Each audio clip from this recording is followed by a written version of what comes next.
تقدم مشورة قضائية أو مشورة قانونية. هذه الخلاصة أقدمها لكل محامي، لكل مستشار قانوني، لكل شخص يقدم مشورة. أولا، حينما تقدم المشورة لابد أن تكون ملم بالموضوع اللي تقدم فيه هذه المشورة. قضية أحوال شخصية، قضية جزائية، قضية مالية، قضية تجارية، لابد تكون ملم بهذا الموضوع. أما أن تقدم مشورة مبنية على الظنون، هذه قد تكون فيها مفسدة أكبر من المصلحة أو من النية الصالحة التي قدمتها لهذا الشخص، لأنك تقدم في شيء أو تتكلم في شيء ما تفقه أو ما تدرك تفاصيله وتدرك معانيه وتدرك ما يكون وراءه، لأنك تقدم مشورة في شيء لا تعرف تفاصيله، ربما أنك تضر هذا الشخص المستشير. لذلك أحذر كل أحد، كونك مختص في قطاع معين أو أنك واجهت قضية وعرفت تفاصيل تلك القضية مو معناه أنك تعرف كل القضايا. حتى أني وجدت بعض الناس ما قد دخل المحكمة إلا مرتين أو ثلاث في 3 قضايا شخصية له، فيظن أن أدرك جميع التفاصيل القضائية والقانونية، حتى إذا جيت تتكلم معه تقول والله في نظام المرافعات الشرعية كذا، قال لك أنا حفظت نظام المرافعات الشرعية من قضية الفلانية. هذا كلام ما هو صحيح، هذا تصور بسيط في جزئية بسيطة أدركتها وضبطتها، ممكن صحيح، لكن مو معنى هذا أنك تكون ملم بجميع الجوانب القضائية. ففي كل علم، أنا لا أتكلم عن القانون على وجه الخصوص، كل علم يعتبر بحر لأصحابه وللمختصين فيه، وهذا البحر إذا أبحرت فيه تجد أنه ينقسم إلى علوم وإلى تفاصيل وإلى بحور،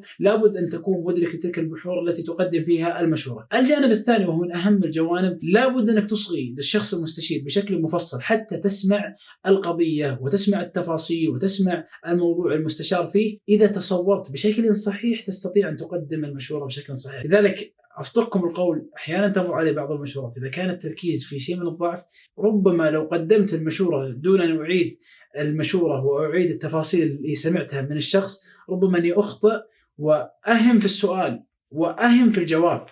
يعني أحيانا يسألني سؤال وأنا أظن ويكون في شيء شتت ذهني أني فهمته بشكل صحيح، لذلك أجي أعيد عليه السؤال، أقول أنت سألتني عن كذا وكذا وكذا وموضوع كذا وكذا وكذا، يقول لا أنا أقصد كذا وكذا وكذا. لو جاوبت على الفهم الأول لجعلت هذا الشخص في موقف حرج أو لأخطأت الإشارة عليه في هذه القضية. لذلك لابد أن تتأكد أنك فهمت القضية فهما صحيحا وفهمتها بشكل مفصل يكفي لتقديم المشورة فيها. كذلك من الأمور المهمة وهي من أهم الأمور أن تكون المشورة مناسبة للشخص المستشير. قد تكون المشورة مناسبة للشخص هذا لكن ليست مناسبة للشخص الآخر.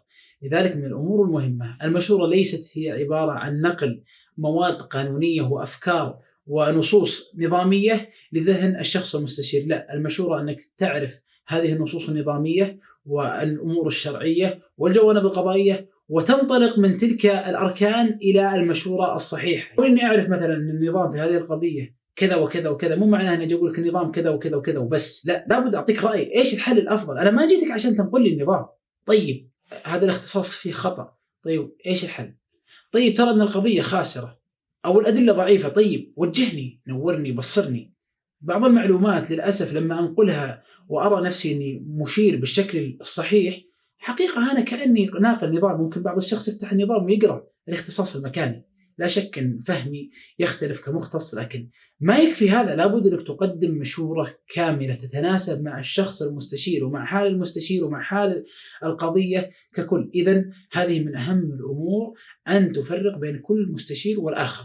في أمور عامة نتفق عليها، لكن في أمور خاصة بكل شخص. لذلك البعض يقول والله في مثل قضيتك ما أنصحك. على سبيل المثال، يأتي شخص في قضية قد تكون تكاليفها النفسية والمادية وكذلك المتابعة فيها تكاليف كثيرة جدا والمبلغ المطالب به ضعيف والحجة ضعيفة، ثم يسألني هذا الرجل يقول تنصحني أدخل في القضية ولا ما أدخل فيها؟ هذا من النصح له أني أشير عليه أقول والله بناء على المعطيات ممكن ما أنصحك تدخل في القضية.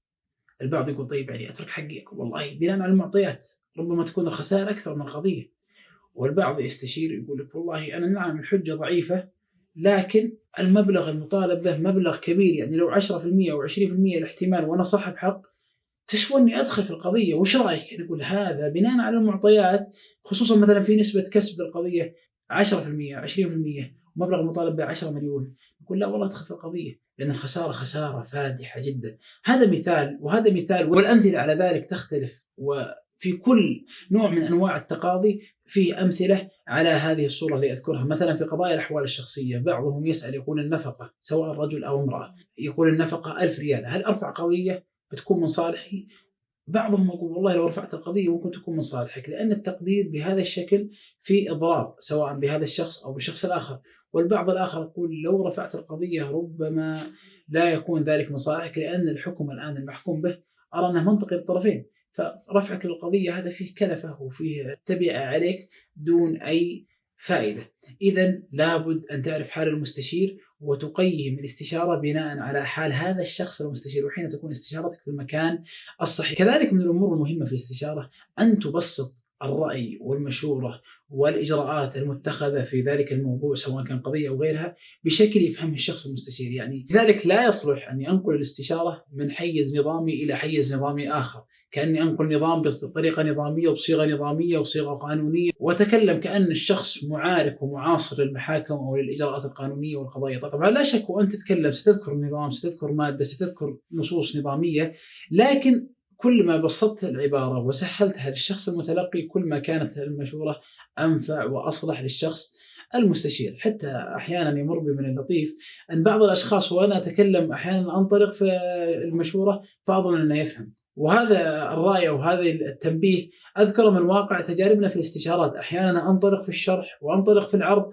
وأظن أن المستشير يفهم فهم ما في شك وفهم واضح وأني انتهيت وأني شرحت المعلومة بالشكل الكافي، وثم نتفاجأ بعد ما أنتهي من تقديم الرأي في مثلا هذه الجزئية اللي كان يشاور فيها يقول والله معليش أنا ما فهمت. فتعرف أنك أحيانا فهمك لا يعني فهم الشخص الآخر، كما أن أحيانا الشخص لما يعرض عليه قد يكون فاهم الموضوع وأنا لا أفهم هذا الموضوع الذي يعرضه علي. أسأل الله لنا ولكم التوفيق والسداد، والسلام عليكم ورحمة الله وبركاته.